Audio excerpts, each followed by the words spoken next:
The leather felt worn beneath my fingertips, its edges frayed from decades of use. Everyone else had already claimed their prizes from Dad's estate, the cars, the properties, the investment portfolios, while I sat in the corner of the lawyer's office holding the only thing left for me, a Bible. Not even a particularly nice one. The kind you'd find in a thrift store for 50 cents, with yellowed pages and a cracked spine. My stepmother Victoria's laugh still echoes in my mind from that day. Sharp, crystalline, the kind of laugh that cuts through conversation and demands attention. "How fitting," she'd said, her manicured nails clicking against the mahogany table. Richard always said faith was all Emma needed. I suppose he meant it literally. The lawyers had shifted uncomfortably in their seats, but no one defended me. No one ever did. I should have expected nothing less. For 5 years, I'd watched her systematically erase me from my father's life, replacing family photos, redirecting his calls, scheduling family dinners when she knew I couldn't attend. But I never thought Dad would leave me with nothing. Not after everything we'd been through together before she came along. The morning sun streaming through my apartment window, if you could call this studio apartment with its peeling wallpaper and dripping faucet an apartment, illuminated the Bible's pages as I sat at my rickety kitchen table. I'd been staring at it for 3 days, unable to bring myself to open it. Part of me wondered if this was Dad's final message, that I should find comfort in faith, since I'd find none in family. But here's something about being completely broken, about having absolutely nothing left to lose. It makes you notice things others might miss. It makes you desperate enough to look for meaning in the smallest details. And sometimes, just sometimes, that desperation leads you exactly where you need to go. If you've ever felt invisible in your own family, if you've ever watched someone steal your life piece by piece while everyone else looked away, then you need to hear what happened when I finally opened that Bible. Because sometimes the greatest treasures aren't hidden in vaults or banks.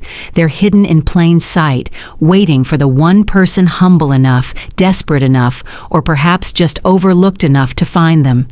Stay with me, because what I discovered changed everything, and it might just change how you see your own struggles too. My name is Emma Hartley, and 3 weeks ago I was nobody.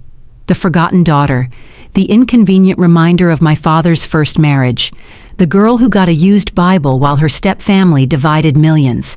Today I'm writing this from a villa in Switzerland, watching the sunrise over Lake Geneva, knowing that Victoria is probably pacing her empty mansion, trying to understand how she lost everything. But I'm getting ahead of myself.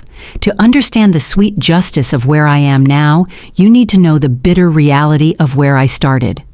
I was 22 when my father married Victoria Ashford. I just graduated from college, state school, nothing fancy, because Dad said it would build character to pay my own way.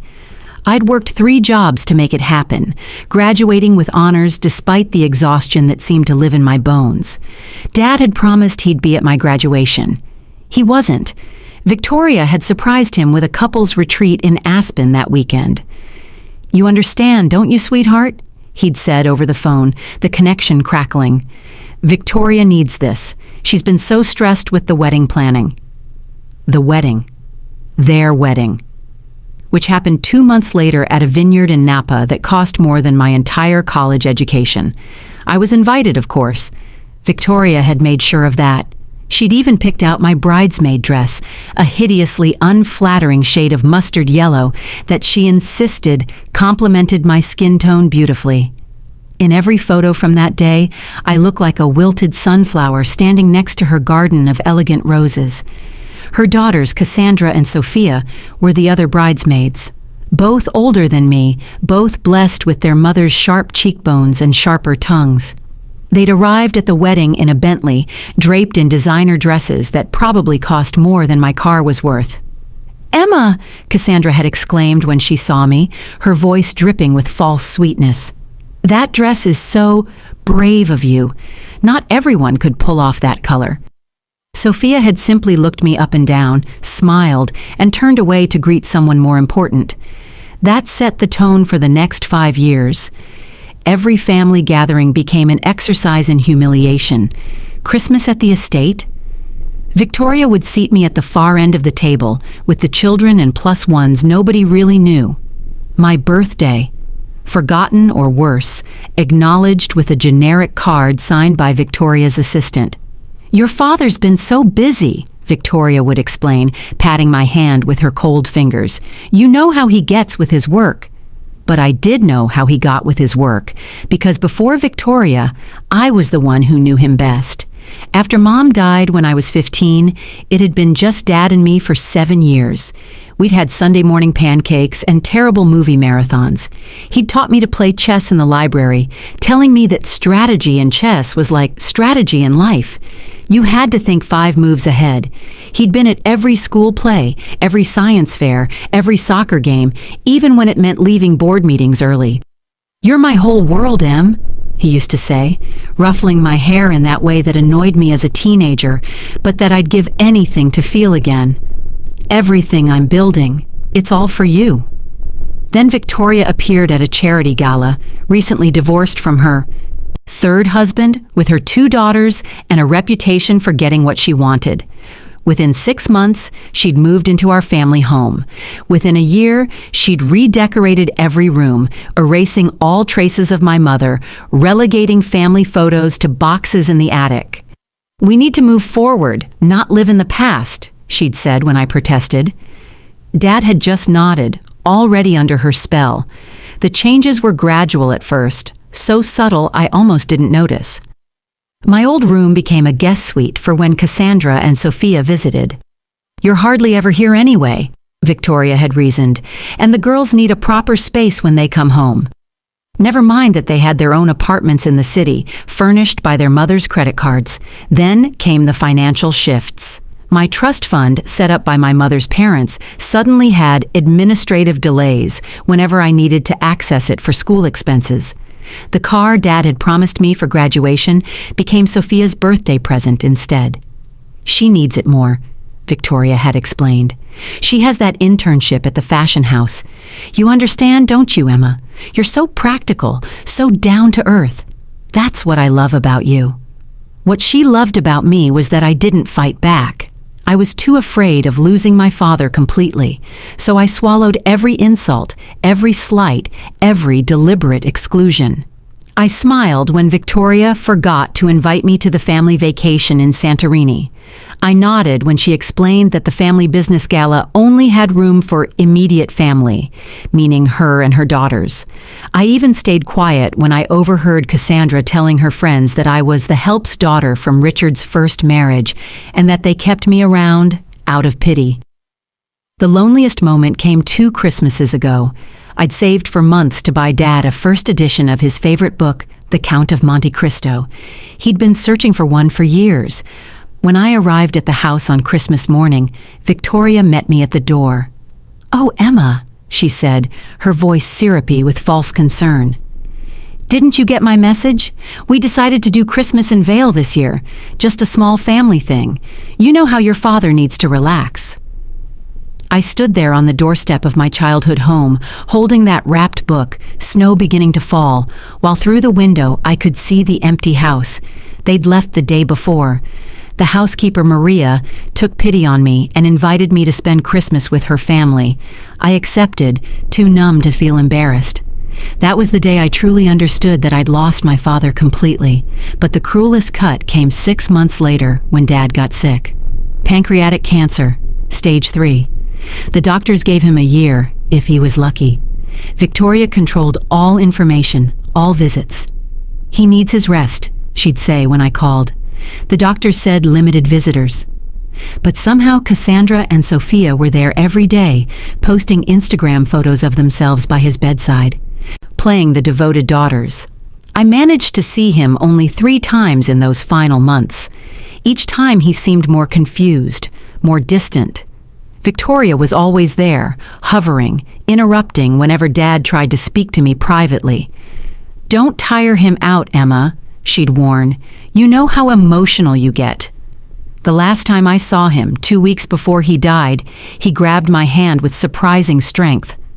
"The truth," he whispered, his eyes suddenly clear. "Emma, the truth is..." But Victoria swooped in, adjusting his pillows, calling for the nurse, and the moment was lost. He died the following Tuesday at 3 a.m. Victoria called me at noon to tell me he'd passed peacefully, surrounded by family. The funeral was a blur of black designer dresses and crocodile tears. Victoria played the grieving widow perfectly, accepting condolences with practiced grace. Cassandra and Sophia flanked her like matching bookends, their grief as coordinated as their outfits. I sat in the third row behind Dad's business partners and golf buddies, watching strangers deliver eulogies about a man I no longer recognized. Richard was devoted to his family, one speaker said. His wife Victoria and daughters Cassandra and Sophia were his entire world. I wanted to scream, to stand up and tell everyone that I existed, that I was his daughter too, his first daughter, his only biological child. But I sat silent, invisible, forgotten. Which brings us to the will reading. Dad's lawyer, Mr. Peterson, had called me personally. "Your presence is required," he'd said formally. Required, not requested.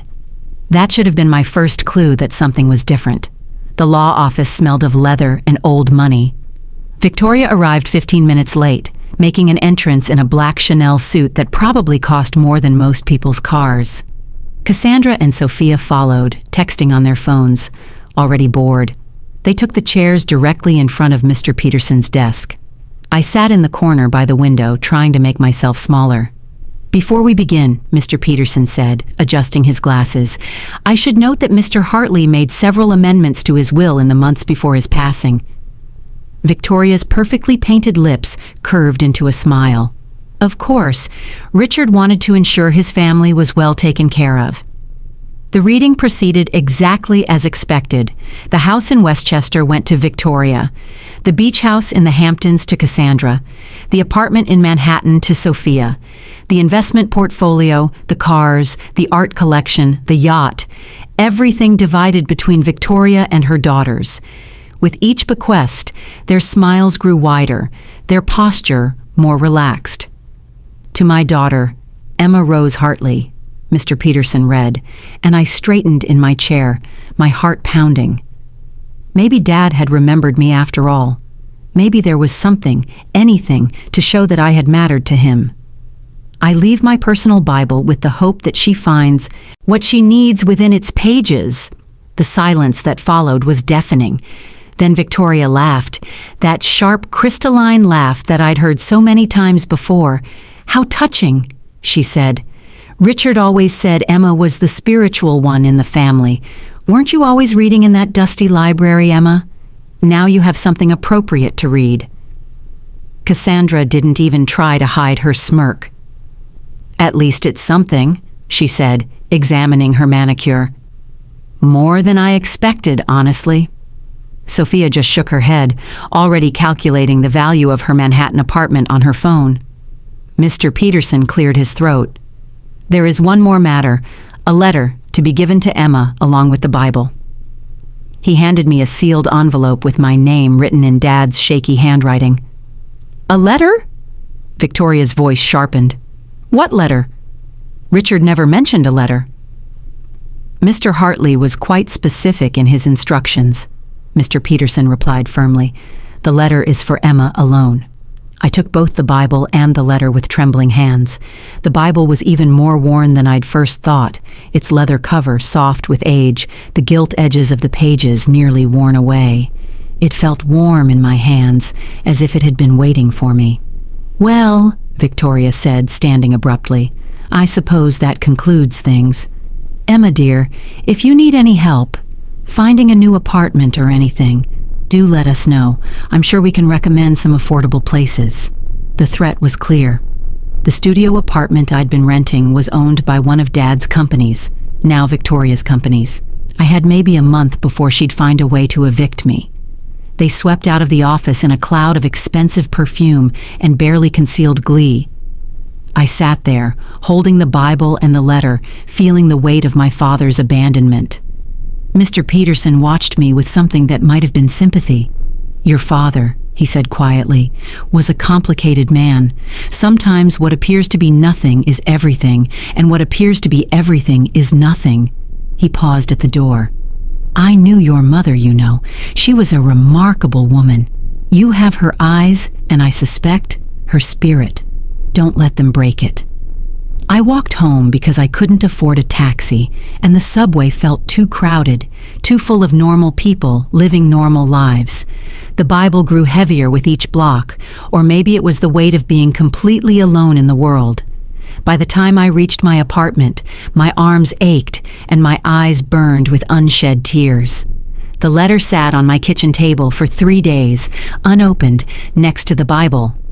I couldn't bring myself to read what I assumed would be Dad's explanation for leaving me with nothing. Some platitude about building character or finding my own way. Victoria had probably dictated it herself. On the 4th day, the eviction notice arrived. 30 days to vacate. Property renovation, it said. But I knew better. Victoria was cleaning house, removing the last trace of Richard Hartley's first life, first marriage, first daughter. That's when I finally opened the letter. Dad's handwriting was barely legible, as if he'd written it during one of his final days when the medication made his hand shake. But the words were clear. My dearest Emma, if you're reading this, then I've failed you in the worst way a father can fail his child. I let them convince me you didn't need me, that you were strong enough on your own. I let my weakness, my cowardice, push you away when you needed me most. But I knew. God help me, I knew what they were doing. I saw it all. Every slight, every cruelty, every deliberate exclusion. And I did nothing because I was a weak man who chose comfort over courage. You deserve more than an apology. You deserve the truth. Your mother was the love of my life. When she died, she left something for you, something I've kept hidden all these years because I was waiting for the right time. Then Victoria came and I lost myself, lost my way, lost you. The Bible was your mother's. She read it every night, marking her favorite passages. But Emma, your mother was brilliant in ways I'm only now beginning to understand. She saw things others missed. She knew things others didn't. Look closer. Look the way she taught you to look. Not at what's obvious, but at what's hidden. She always said the greatest treasures are hidden in plain sight, waiting for eyes faithful enough to see. I'm sorry I wasn't the father you deserved, but your mother made sure you'd be taken care of. She was always 5 moves ahead, just like in chess. Find verse Matthew 6:21. Start there. And remember, your mother never did anything without a reason. All my love and all my regret, Dad. My hands shook as I reached for the Bible. Matthew 6:21. I knew it without looking. For where your treasure is, there your heart will be also. Mom had loved that verse, had cross-stitched it and hung it in the library of our old house before Victoria redecorated. I flipped through the delicate pages until I found Matthew. The verse was marked, underlined in faded blue ink. But there was something else. The margin next to it was filled with tiny numbers, written in my mother's precise handwriting. 407128 N, 74060 W, under Benjamin. 3rd stone, trust in love. Coordinates. They were coordinates. I grabbed my phone, typing them into Google Maps with trembling fingers. The location that appeared made my heart stop. It was our old house. Not the estate where Dad lived with Victoria, but our first house, the one where I'd grown up, where Mom had died, where Dad and I had lived until he sold it the year before he married Victoria. Under Benjamin. 3rd stone. Benjamin wasn't a person. Benjamin was the name of the massive oak tree in the backyard, the one Mom had named after her grandfather.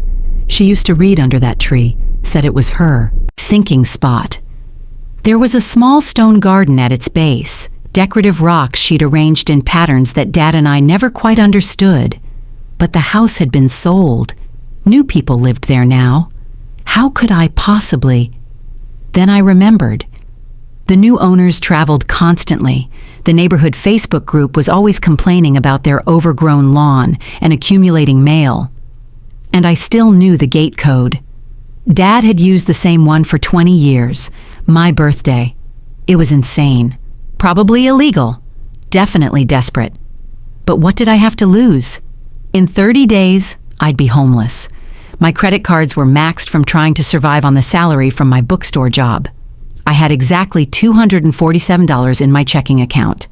Rock bottom, as it turned out, was a motivating place to be. I waited until 2 a.m. The street was empty, silent except for the distant hum of the highway. My heart pounded so hard I was sure it would wake the entire neighborhood as I punched in the gate code. It still worked. Of course it did.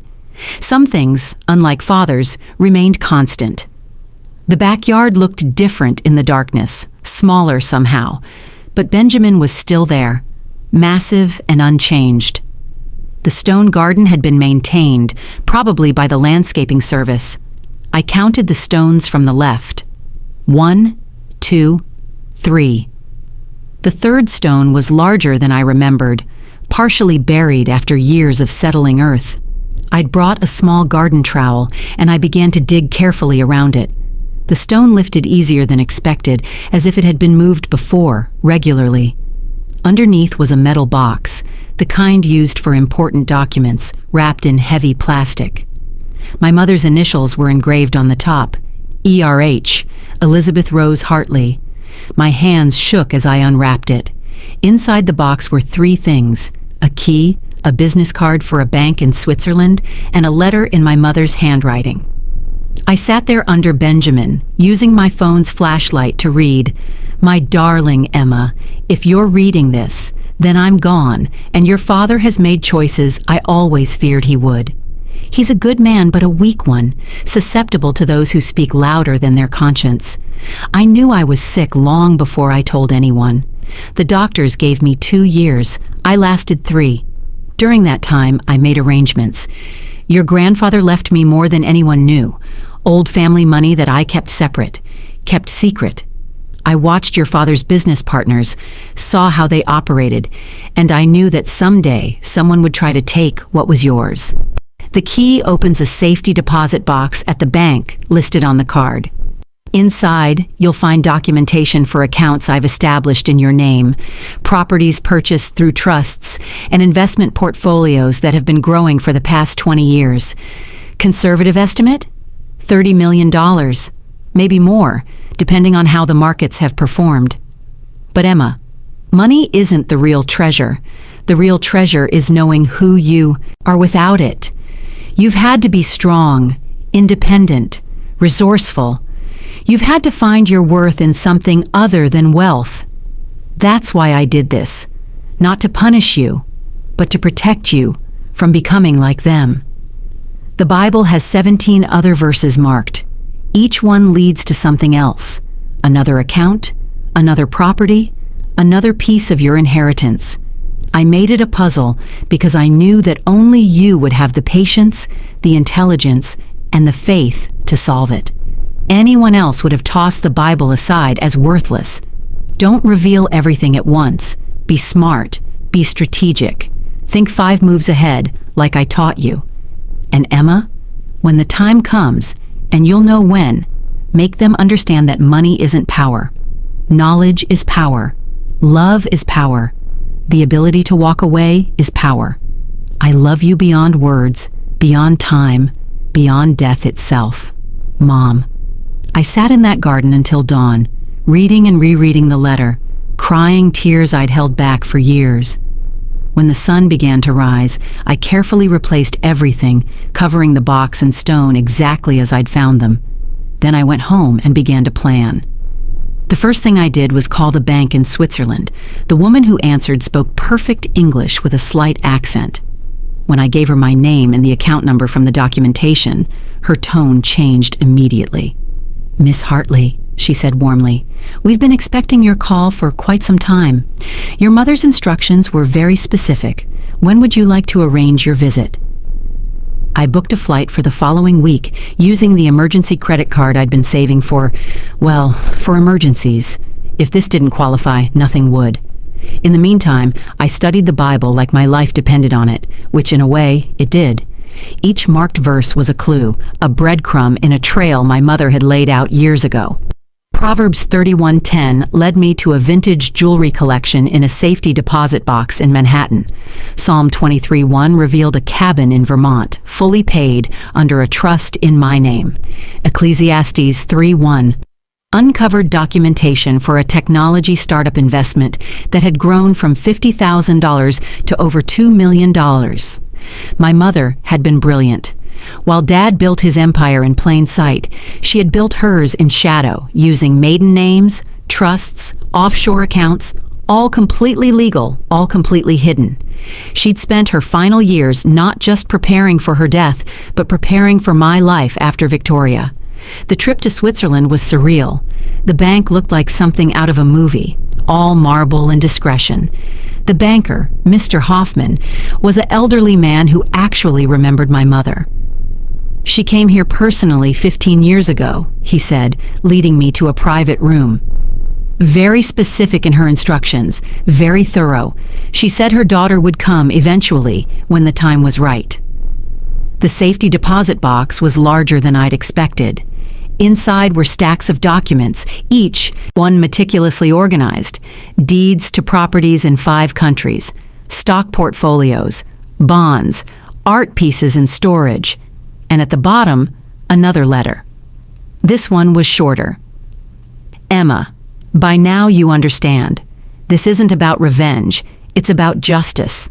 It's about making sure that love wins over greed, that patience wins over haste, that you win over them.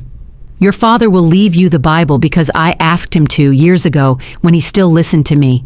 He won't remember why, but he'll do it. Men like your father always keep their first promises, even when they break their last ones. Use this wisely, not to hurt, but to heal, not to destroy, but to build. But also, and this is important, don't let them get away with it. Love, Mom." I spent 3 days in Switzerland, setting up access to accounts, meeting with lawyers my mother had retained, understanding the full scope of what she'd left me. It wasn't just money, it was freedom, it was power, it was the ability to choose my own life. But I didn't rush back to throw it in Victoria's face. No, Mom had taught me better than that. Think 5 moves ahead. Instead, I returned to New York and continued living in my studio apartment. I went to my bookstore job. I accepted the eviction notice without complaint. I even called Victoria to ask if she knew of any affordable places, letting my voice crack just a little, letting her think she'd won. "Oh, Emma," she'd said, and I could hear the satisfaction in her voice. "I'm sure something will turn up. These things have a way of working out." I started moving money slowly, carefully, setting up my own trusts, my own corporations, hiring my own lawyers, building my own empire, brick by brick, just like Mom had taught me. Then, 2 weeks before my eviction date, I got an interesting call from Mr. Peterson, Dad's lawyer. "Miss Hartley," he said carefully, "I'm calling because there's been an irregularity discovered in your father's estate." An irregularity? It seems several significant assets were not properly disclosed. Assets that, according to the documentation now surfacing, belong to you. "I don't understand," I said, playing dumb. "Neither do we, fully. But it appears your mother established numerous trusts and holdings that were meant to transfer to you upon your father's death. Somehow, these were overlooked in the initial estate filing." Overlooked. Right. Victoria had been so eager to grab everything visible, she'd never looked for what was hidden. "What kind of assets?" I asked innocently. "Substantial ones. Properties, investments, liquid assets." "Miss Hartley, I think you should come to my office, and you might want to bring your own legal representation." I arrived at Mr. Peterson's office the next day with not 1 but 3 lawyers, the best money could buy. Victoria was already there, her face tight with barely controlled rage. Cassandra and Sophia flanked her, looking confused and increasingly worried. "This is ridiculous," Victoria spat as soon as I walked in. "She's obviously fabricated these documents. Richard left her a Bible, that's all." One of my lawyers, Ms. Chen, smiled coolly. Actually, Mrs. Hartley, these documents predate your marriage to Mr. Hartley by several years. They're quite legitimate and quite substantial." "How substantial?" Cassandra demanded. "The current value of assets held in trust for Miss Emma Hartley exceeds $47 million. The silence was beautiful. Victoria's mouth opened and closed like a fish gasping for air. Sophia dropped her phone. Cassandra went pale under her spray tan. That's impossible," Victoria stammered. "Richard would have told me. He would have—" "Actually," Mr. Peterson interjected, "it appears Mr. Hartley might not have known the full extent. These trusts were established by Emma's mother, Elizabeth Hartley, using her inheritance from her family, completely separate from Mr. Hartley's estate." "But the house," Victoria said desperately. "The estate, the properties—" "Remain yours," I said, speaking for the first time. "I have no interest in contesting Dad's will regarding his assets." Victoria's eyes narrowed. "Then what do you want?" I smiled, channeling my mother's grace. "Nothing from you. I have everything I need." But that wasn't the end. No, the best part was yet to come. You see, while researching Mom's holdings, my lawyers had discovered something interesting. The technology startup she'd invested in? They'd developed a revolutionary patent for medical devices, a patent that several of Dad's companies, now Victoria's companies, desperately needed for their new product line. The patent was worth hundreds of millions in potential revenue, and I owned controlling interest in the company that held it. Victoria's lawyers contacted mine within a week of the estate meeting. They tried to lowball, offering $10 million for the patent rights. I countered with a different offer. I would license the patent to them for a reasonable fee, but with conditions. First, the 3 charities my mother had supported would receive annual donations equal to 10% of all profits. Second, a scholarship fund would be established in my mother's name at her alma mater.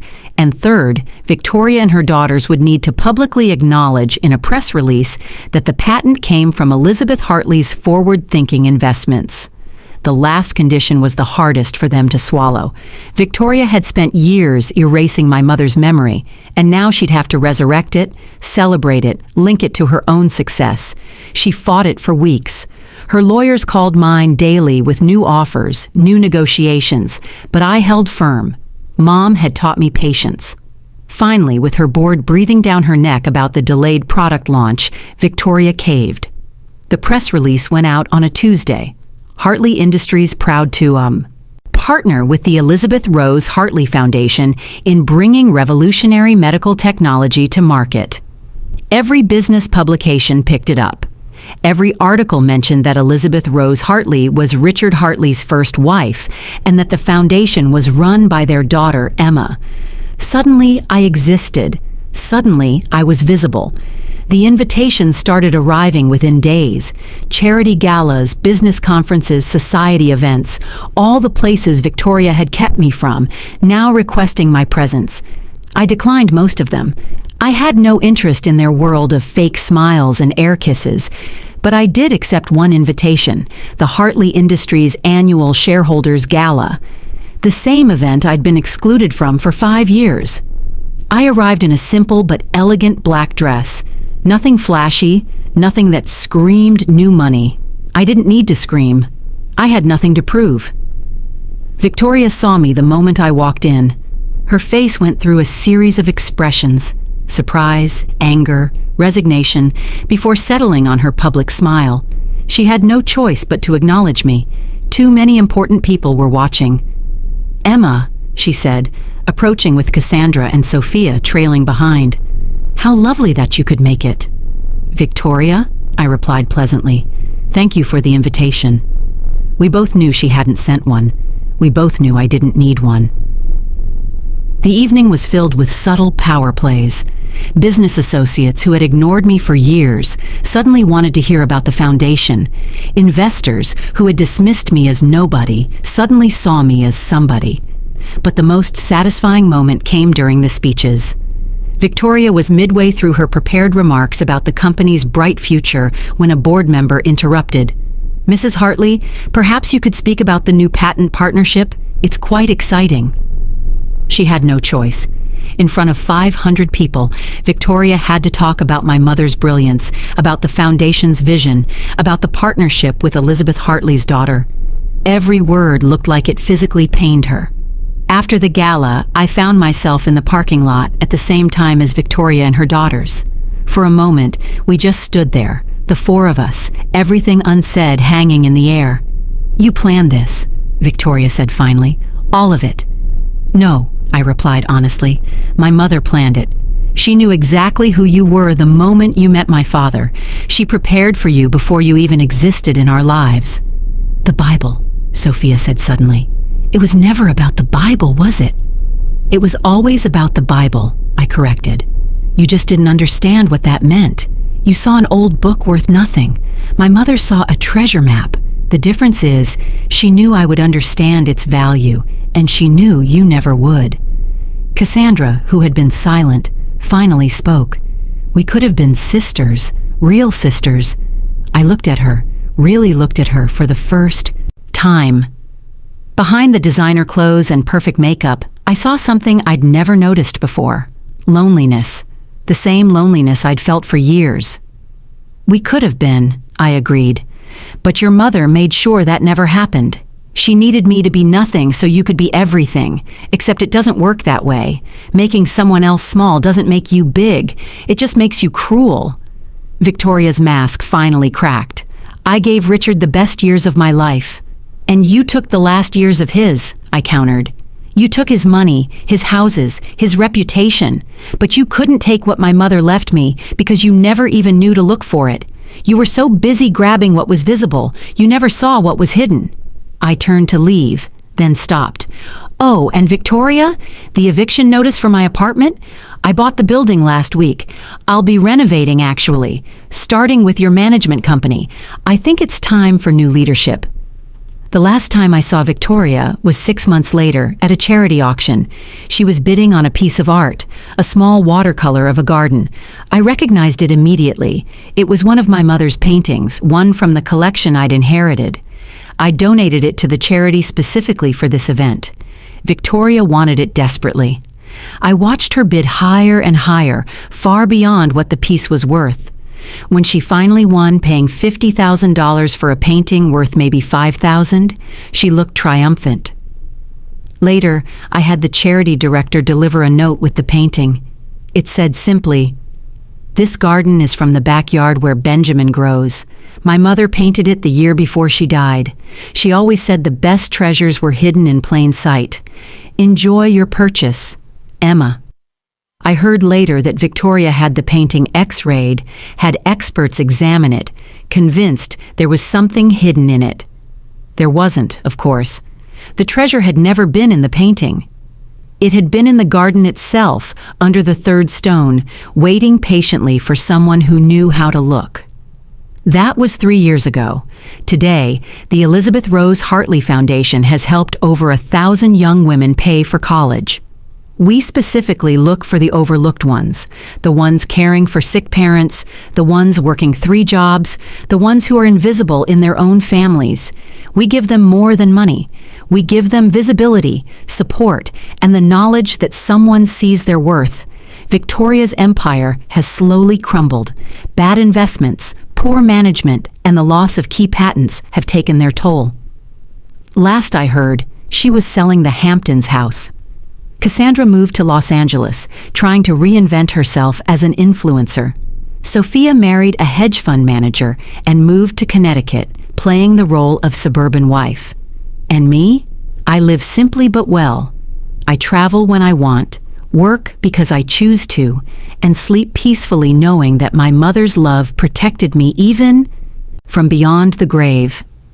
The Bible sits on my bedside table, its worn leather cover a reminder that the greatest treasures aren't always obvious. Sometimes people ask me if I forgive Victoria for what she did. The truth is, I don't think about her enough anymore to need forgiveness or hold grudges. She was a chapter in my story, not the whole book. My mother made sure of that, but I do think about my father sometimes. I wonder if, in those final days, he remembered who he used to be. I wonder if he knew what my mother had done, if he understood the gift she'd hidden in that old Bible. I wonder if he chose it deliberately, one last act of the father he used to be. I'll never know for sure. But I like to think that somewhere, deep beneath Victoria's influence and his own weakness, my father remembered that he once had a daughter who deserved more than nothing. And maybe, just maybe, he knew my mother well enough to know that she would never leave me with only a Bible unless that Bible was everything. The verse that started it all, Matthew 6:21, hangs framed in my office now. For where your treasure is, there your heart will be also. My mother's heart was with me all along, hidden in plain sight, waiting patiently for me to find it. And when I finally did, I discovered that the real treasure wasn't the money or the properties or even the justice of watching Victoria lose. The real treasure was knowing that I had been loved so completely, so strategically, so perfectly, that not even death could stop my mother from protecting me. She had played a game of chess that lasted years beyond her final breath, thinking 5, 10, 20 moves ahead, ensuring that no matter what happened, I would win. And I did win. Not because I got money or revenge, but because I learned the most important lesson of all. Sometimes what looks like nothing is everything. And those who can't see the value in a worn old Bible will never understand the value of the treasures it holds. Victoria thought she'd taken everything from me when she left me with just that Bible. She never realized she'd given me the key to a kingdom she didn't even know existed. A kingdom built not on greed or manipulation, but on love, patience, and the unshakable faith of a mother who refused to let her daughter be erased. Every Christmas now, I host a dinner for students from the foundation, young women who remind me of myself, overlooked, underestimated, but burning with potential. I tell them this story, and I watch their eyes light up with recognition. Not because they expect to find millions hidden in a Bible, but because they understand what it feels like to be invisible in your own life. The world will try to tell you that you're worth nothing, I tell them. People will try to make you small so they can feel big. But remember this, your worth isn't determined by what others can see. Sometimes the greatest treasures are hidden in plain sight, waiting for someone, with the patience and faith to find them. Last month, I received a letter from Cassandra. She's left Los Angeles, given up on the influencer dream, and started working at a nonprofit. She wrote that watching everything unfold had changed her, made her question the values her mother had taught her. I used to think power meant taking everything you could grab, she wrote.